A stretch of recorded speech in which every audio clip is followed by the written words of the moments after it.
Breaking news చూస్తున్నాం. కాళేశ్వరంపై విచారణ వేగవంతం చేశారు. మేడిగడ్డ, అన్నారం బ్యారేజీలను నిపుణుల కమిటీ పరిశీలించింది.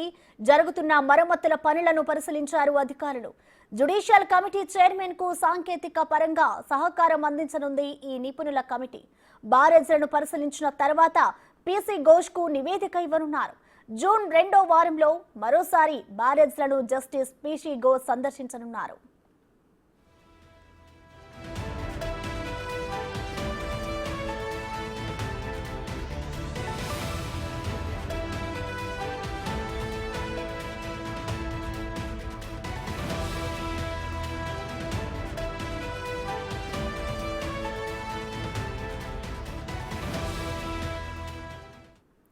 కాళేశ్వరంపై విచారణ వేగవంతం చేశారు. మేడిగడ్డ, అన్నారం బ్యారేజీలను నిపుణుల కమిటీ పరిశీలించింది.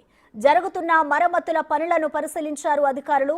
జ్యుడిషియల్ కమిటీ చైర్మన్ కు సాంకేతిక పరంగా సహకారం అందించనుంది ఈ నిపుణుల కమిటీ.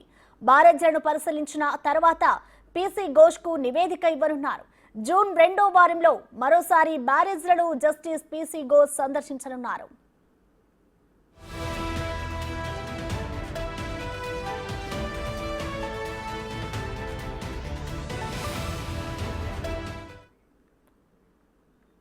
ఇదే అంశానికి సంబంధించిన మరింత సమాచారం మా ప్రతినిధి వేణు లైవ్ ద్వారా అందిస్తారు. వేణు, చెప్పండి. మేడిగడ్డ బ్యారేజీకి సంబంధించి అయితే అధికారులు విచారణను వేగవంతం చేశారు. అలాగే ఇటు నివేదిక కూడా సమర్పించనున్నారు. డీటెయిల్స్ ఏంటి వేణు? ప్రసన్న, జ్యుడిషియల్ ఎంక్వైరీలో భాగంగా పీసీ ఘోష్ ఆధ్వర్యంలో గత నెల లోపల పర్యటన జరిగింది. అయితే ఆయన జ్యుడిషియల్కి సంబంధించిన వ్యక్తి కావడంతో ఆయనకు సహకరించడానికి 4 సభ్యులతో కూడినటువంటి జ్యుడిషియల్ ఎక్స్పర్ట్ బృందాన్ని కూడా ప్రభుత్వం నియమించింది. అందులో ప్రధానంగా నెట్లో పనిచేసినటువంటి ప్రొఫెసర్లు కామేశ్వరరావు, రామమూర్తితో పాటు సత్యనారాయణ, రాజశేఖర్ 4 బృందాన్ని కూడా ఆయన కోసం కేటాయించడం. అందులో సివిల్ స్ట్రక్చరు, మెకానికల్, అదేవిధంగా జియో ఫిజికల్ సంబంధించినటువంటి 3 శాస్త్రవేత్తలు, సైంటిస్టులు ఉండగా దాంతో పాటుగా డ్యామ్ సేఫ్టీ ప్లాన్ సంబంధించిన ఇంజనీర్ కూడా ఉన్నారు. ఈ 4 కూడా ఆయనకు ఈ జ్యుడిషియల్ ఎంక్వైరీలో భాగంగా అసలు ఎవరి తప్పిదం ఉంది ఏందనే దానిపై కూడా ఆయనకు టెక్నికల్గా ఆయనకు సహకారం అందించబోతుంది. ఇక నిన్న ఈఎన్సీ అనిల్ కుమార్ ఆధ్వర్యం లోపల కూడా ఈ 4 జ్యుడిషియల్ టెక్నికల్ బృందం అయితే అన్నారము, అదేవిధంగా మేడిగడ్డ బ్యారేజ్ను సందర్శించారు. 2 గంటల పాటు అన్నారం బ్యారేజ్ని, అదేవిధంగా 2.5 గంటల పాటు మేడిగడ్డ బ్యారేజ్ని కూడా సందర్శించారు. ఆ తర్వాత సుందిల్ల బ్యారేజ్ కూడా సందర్శించడం జరిగింది. అయితే ఈ యొక్క సెకండ్ వీక్ లోపల అంటే 8, 9వ తేదీ లోపల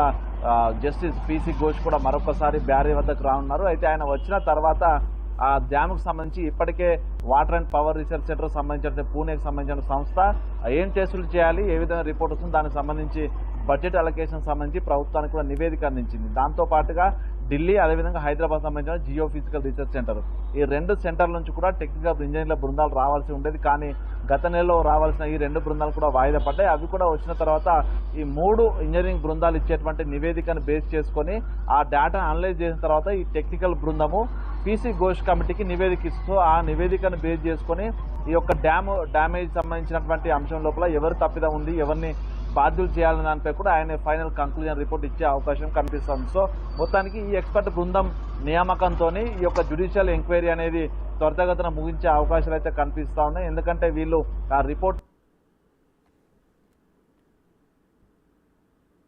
నివేదిక కీలకం కాబోతుంది. సో ఈ నేపథ్యంలోనే నెక్స్ట్ వీక్ లోపల పీసీ ఘోష్ కూడా ఈ యొక్క బృందంతో సహా ఆయన పర్యవేక్షణ కొనసాగబోతుంది. సో ఈ నేపథ్యంలోనే పూర్తిగా టెక్నికల్ కమిటీ కూడా ఆయనకు డేటా ఇవ్వబోతుంది. దానికి సంబంధించి నివేదిక ఫైనల్ అవబోతుంది. కాబట్టి జ్యుడిషియల్ కమిటీ అంటే ఈ వరదలు వచ్చే కంటే ముందే కూడా జ్యుడిషియల్ కమిటీ నివేదిక వచ్చే అవకాశం కూడా కనిపిస్తుంది. ఇక మరోవైపు చూసుకుంటే మరమ్మతులు, ఆ గ్రౌటింగ్ పనులు కావచ్చు, డౌన్ స్ట్రీమ్ వైపు జరుగుతున్నటువంటి ఆ కాంక్రీట్ ఫ్లోరింగ్ పనులు కూడా నిన్న కమిటీ పరిశీలించింది. దీనిపై ఎన్డీఎస్ఏ అధికారులు కూడా మరొకసారి ఈ యొక్క మేడిగడ్డ బ్యారేజ్ సందర్శించి దానికి సంబంధించిన మరమ్మతులపై కూడా మరోసారి నివేదిక తీసుకోబోతున్నారు. మొత్తానికి వర్షాకాలానికి ముందే జ్యుడిషియల్ నివేదిక రాబోతుంది. వర్షాకాలానికి ముందే కూడా తాత్కాలిక మరమ్మతులు పూర్తయ్యే విధంగా కూడా ప్రభుత్వం అయితే కొంత ముందరుగా అయితే రాష్ట్రంగా వేస్తున్న పరిస్థితి కనిపిస్తోంది. Prasanna, thank you Venu.